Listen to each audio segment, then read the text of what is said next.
Are y'all ever so unmotivated that you can't even daydream about your book? I don't even want to think about it. I have been in the creative trenches for like 2 weeks.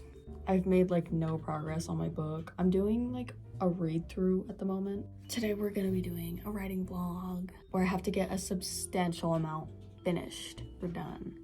It was chapter 14. I was rewriting a scene because I thought it was so stupid. It was probably the dumbest scene in the whole book. So I was like, let me rewrite this. Also change in my usual rules. I have to stay on Blackened. I can't jump around projects, even if it's in the same universe, like Bloodless Sun, which is the prequel to Blackened. I can't go there. I have to stay here. I can't do that. I would love to go and work on Bloodless Sun because my Ren playlist is so good and I love writing to it, but it just doesn't work when I'm trying to write Blackened. Yeah.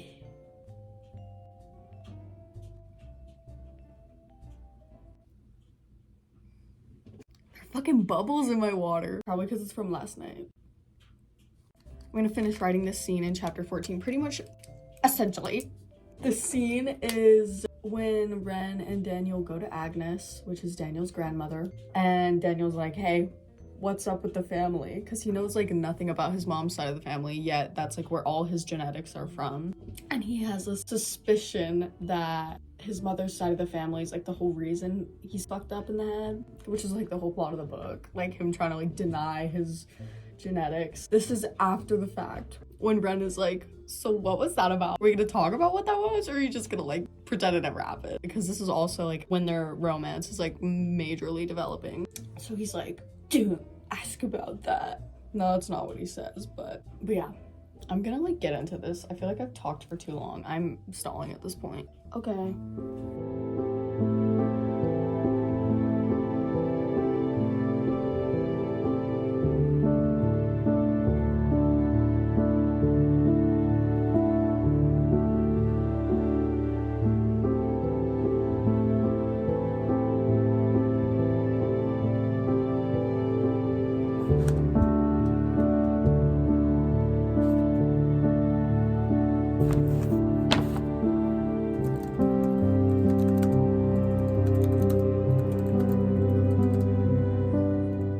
We had to do a little detour to call my teacher because apparently the SATs this year are digital. Yeah, she had to like set up this thing for me, but I think it's like done now. So I can continue writing. We're getting serious, y'all. So I did start rewriting this scene and I do like the direction it's going now. It feels a little less, it felt like such like a odd scene for a book like this, so I needed to rewrite it to make it match the vibe. I do like the new direction it's going. It's just, it's dialogue heavy, and y'all know me in dialogue. I can't do it. I just like need to figure out how Ren is gonna be like, because he's super secretive or whatever. So he starts to talk about like his past and he's like, Loki, I literally don't know how to write.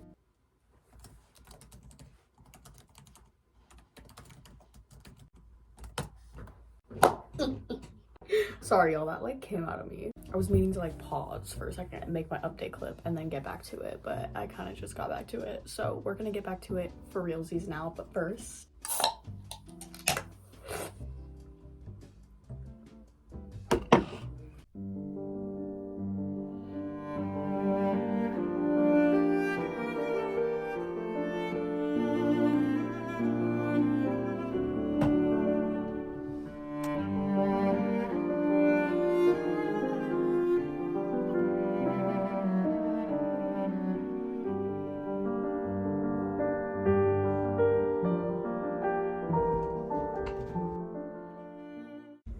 Welcome back, everyone.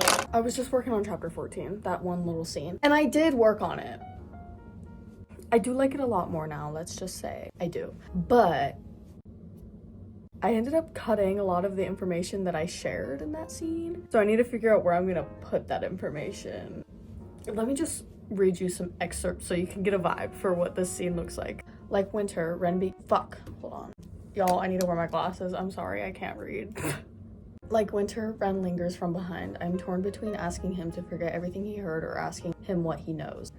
Are you going to tell me what that was, or must I imagine? He says after a moment. I turn. Neither. It is of no business to you. If you're new here, Daniel's a certified sassy man. He's won the award. Something I wish I never spoke. Oh, I wanted to cut that sentence, actually. So, it would no longer be a matter of fearing the possible but denying the inevitable. Now it may as well be etched in stone. Okay. And this is Ren. Sorry. I should have been clarifying who's speaking. I don't care. You can assume. I'm still unlearning much of what he conditioned me to think, he says. Okay. Ren makes a slight sound. Never mind. You're right. Back again with the Why do I write like this? Like, I want to talk like how I normally talk, but I always forget that this is like in a historical setting, so I have to like not be using shit like back at it again. Anyway, he says back again with the suppression. I refuse to allow it this time. We haven't the time, and forgive me, but I can't say I trust you. I exhales. Girl! This is why we read out loud. Thank you. It is easy to speak truthfully to Ren. With others, most of these words would be kept in silence for a variety of small reasons, but with Ren, talking comes naturally. It is not forced, nor is it scripted or planned. I may as well be having a conversation with the mild side of my conscience. I'm probably going to change a lot of that paragraph, by the way. So I know that's a really weak paragraph. You don't have to tell me. I know that.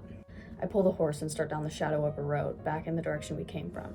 Nothing is more underwhelming than silence. So begin. Have you always resented your father? Ren is defiant to speak at first. I have never resented him, is his leading sentence. And that's the end of the chapter.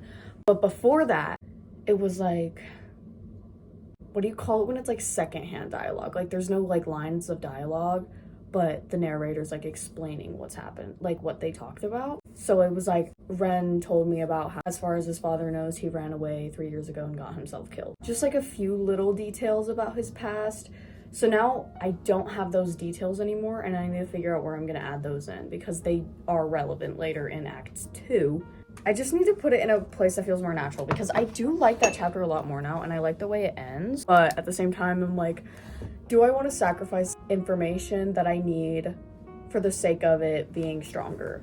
And my answer is yes. Because I will be adding the information in another place, okay? Before Daniel goes to Salvation Rise, he and Ren have like a little moment. Maybe I can add a few things, like Ren is like, let me tell you about my dad real fast. Oh, wait.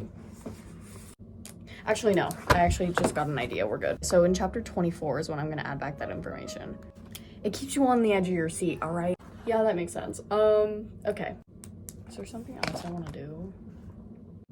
I want to write in, because I feel like when Stephanie is like, Ren's mom killed herself and he found the body, I want to like foreshadow that a little bit so it's not just like so jarringly out of nowhere, because it kind of is. I'm gonna go to chapter, fuck, what chapter was that? 19? 17. Yeah. So my plan for this is, since Monroe is like, he's such a fun character. I love Monroe. I literally use him so much because he's so like, he's a very useful character. Like, his traits and his role in the plot is very useful. In chapter 17, when Ren and Daniel are at Monroe's tent, and I want to call him like a freaking like fortune teller, like wizard. Monroe is a member of the Shadow Wizard Money Gang. We love casting spells. He's gonna like mention how he hears the name Estelle, and it's gonna be kind of like, you have to see the vision. You don't get it. You have to see the vision and you have to see it done. So I'm gonna do that and I'll be back. Okay, so I have added the scene. I'm not gonna read it because it still needs a lot of work. I think I need to jump around through chapters, fix things up, you know, adjust it so it fits with this name being known, Estelle. Like, Monroe's he has a third eye open, let's just say. Monroe's character is a very interesting element of this story because it's like the only thing in this story like that, other than Hollows. It is a supernatural novel, but it's like, my supernatural elements are very scarce, but they contribute greatly to the plot. And Monroe's like, oh my god, whatever this is talking to me right now, it's really sad. He's almost speaking through like a daze, I guess. And he's like, it's sad. And then Ren's like, stop, like straight up. Ren knows that that's his dead mom. But Daniel doesn't know that, but Ren does. So Ren's like, stop. It's kind of a cool scene. I need to edit it, first of all, and I need to make the rest of the book fit with it. Which the rest of the book means like 1 or 2 scenes that would be changed with this information. So the scene pretty much ends with Daniel going, now I need to know who this is, because if there's one thing Daniel is, it's nosy. I'm gonna end this here because I have a lot of work to do, but it's like boring shit, so it's like, why would I vlog that? It's just the read through shit and adjusting information with like new stuff I've added. I guess I'll see you whenever I post again. That's kind of how it works, yeah. Anyway, peace.